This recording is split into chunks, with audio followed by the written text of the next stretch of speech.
नमस्कार, स्वागत है आपका हमारे चैनल पर। मैं हूं आपके साथ शिप्रा सैनी। पश्चिम बंगाल में ममता सरकार पर बड़ा एक्शन लेगी कोलकाता हाईकोर्ट।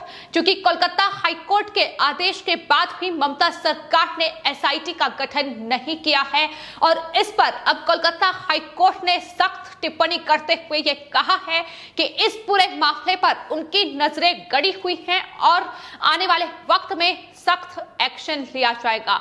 तो ममता बनर्जी की मुश्किलें लगातार पश्चिम बंगाल में बढ़ रही हैं। कोलकाता हाईकोर्ट के एक आदेश ने बंगाल में मुख्यमंत्री ममता बनर्जी और टीएमसी के लिए मुसीबत बढ़ा दी है, लेकिन ममता बनर्जी का तानाशाही रवैया खत्म होने का नाम नहीं ले रहा है, क्योंकि कोलकाता हाईकोर्ट के आदेश के बावजूद अभी तक एसआईटी का गठन नहीं किया गया है। आपको बता दें, पश्चिम बंगाल में चुनाव नतीजे सामने आने के बाद जो हिंसा हुई, बड़े पैमाने पर वहां लोगों की निर्मम हत्या की गई और साथ ही महिलाओं का बलात्कार किया गया। इन तमाम गंभीर मामलों को लेकर हाल ही में कोलकाता हाईकोर्ट ने एक बड़ा फैसला सुनाया था। उन्होंने आदेश दिया था कि जो बंगाल में गंभीर मामले हैं उनकी जांच सीबीआई करेगी, तो वहीं दूसरे आपराधिक मामलों की जांच के लिए एसआईटी का गठन होगा। लेकिन कोलकाता हाईकोर्ट के आदेश के बावजूद और इतने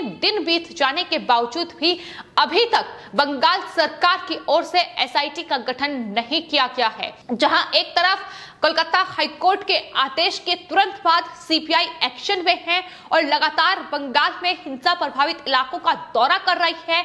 आपको बता दें, सबसे पहले सीबीआई अभिजीत सरकार के घर पहुंची थी। वहां उनके भाई से तमाम सबूतों को जुटाने की कोशिश सीबीआई के अधिकारियों की ओर से की गई थी और यह पता लगाने की कोशिश की गई थी तमाम जो एविडेंस उनके पास मौजूद हैं, फिर चाहे वो जो फेसबुक लाइव उन्होंने किया था, जो वीडियोस हैं, जो तमाम सबूत उनके पास हैं, उनसे लिए गए। और अब आपको बता दें, कोलकाता हाईकोर्ट भी सीबीआई पहुंच गई है और कोलकाता हाईकोर्ट में एक आवेदन दायर कर उन्होंने जो बीजेपी कार्यकर्ता थे अभिजीत सरकार, उनकी सभी रिपोर्ट, पोस्टमार्टम और डीएनए रिपोर्ट मांगी है। तो एक तरफ सीबीआई एक्शन में है, चूंकि 6 हफ्तों के अंदर कोलकाता हाईकोर्ट के आदेश के मुताबिक उन्हें अपनी रिपोर्ट सौंपनी है, लेकिन वहीं दूसरी ओर अभी तक एसआईटी का गठन नहीं हो पाया है।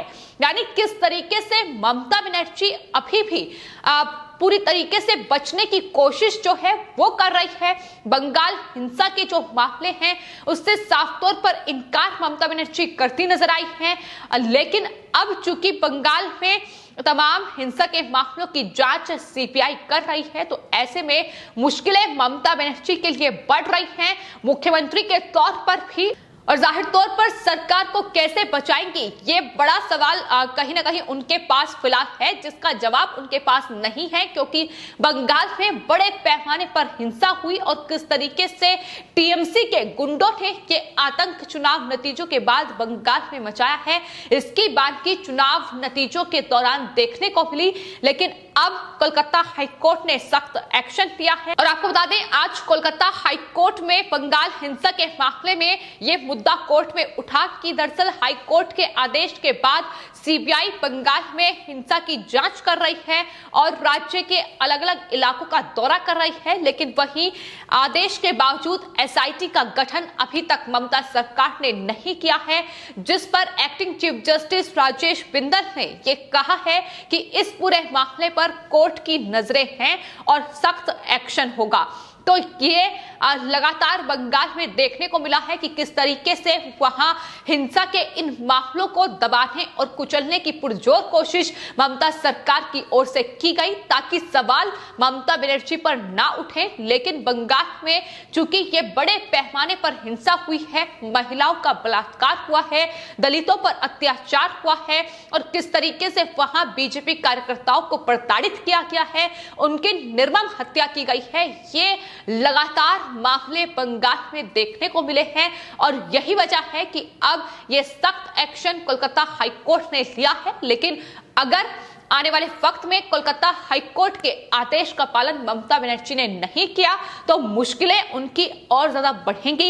यह इशारा कोलकाता हाईकोर्ट के चीफ जस्टिस राजेश बिंदल ने कर दिया है।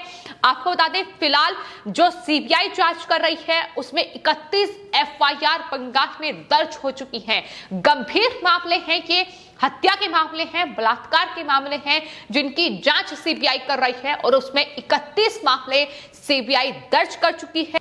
आपको बता दें, सीबीआई के अधिकारी जो स्पेशल 109 टीम पश्चिम बंगाल में उतारी गई है, उनके अधिकारी जो हैं वो अलग अलग जगहों का दौरा कर रहे हैं। जो हिंसा प्रभावित क्षेत्र हैं उनका दौरा सीबीआई कर रही है। फिर चाहे वो बंगाल का दक्षिण 24 परगना हो, हावड़ा, बीरभूम, झारग्राम और बांकुड़ा जैसे अलग अलग हिंसा प्रभावित इलाकों का दौरा सीबीआई की टीम कर चुकी है। तो वहीं आपको बता दें, नंदीग्राम और शीतलकुची में भी हिंसा की घटना को लेकर सीबीआई ने 3 एफआईआर दर्ज की है।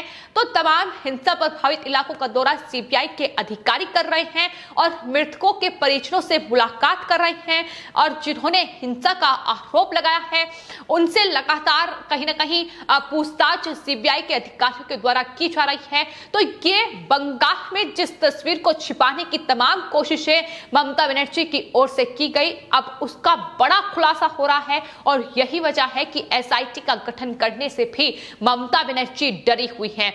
आपको बता दें, जो कोलकाता हाईकोर्ट ने 19 अगस्त को आदेश दिया था कि गंभीर मामलों की जांच सीबीआई करेगी, तो वहीं दूसरे जो आपराधिक मामले एनएचआरसी की रिपोर्ट में भी बयान किए गए हैं, उनको जांच को लेकर एसआईटी का गठन किया जाए और इस कमेटी में कौन कौन शामिल होंगे इसका भी जो नाम है वो उसका खुलासा कोलकाता हाईकोर्ट ने किया था। आईपीएस अधिकारी सुमन बाला साहू, सौमेन मित्रा और रणवीर कुमार के नेतृत्व में इस एसआईटी का गठन होगा, ये आदेश कोलकाता हाईकोर्ट की ओर से दिए गए थे और इस जो कमेटी की निगरानी है वो सुप्रीम कोर्ट के एक रिटायर्ड चीफ जस्टिस करेंगे, ये भी कोलकाता हाईकोर्ट की ओर से कहा गया था और रिपोर्ट 6 सप्ताह के अंदर कोलकाता हाईकोर्ट में सौंपनी है। लेकिन अभी तक एसआईटी का गठन ही नहीं हो पाया है और ये अब ममता सरकार के जो मंसूबे हैं वो कहीं ना कहीं दिखाई दे रहे हैं कि जिस तरीके से पश्चिम बंगाल में हिंसा पीड़ित लोगों की शिकायतें तक दर्ज नहीं की गई, साफ तौर पर हिंसा से इनकार किया गया और उसके बाद शिकायतें भी दर्ज नहीं की गई, जिससे ये तमाम हिंसा के मामले सामने ना आ पाए और अब एसआईटी का गठन भी नहीं कर पा रही हैं ताकि पश्चिम बंगाल की इस हिंसा को लेकर कोई बड़ा खुलासा ना हो पाए।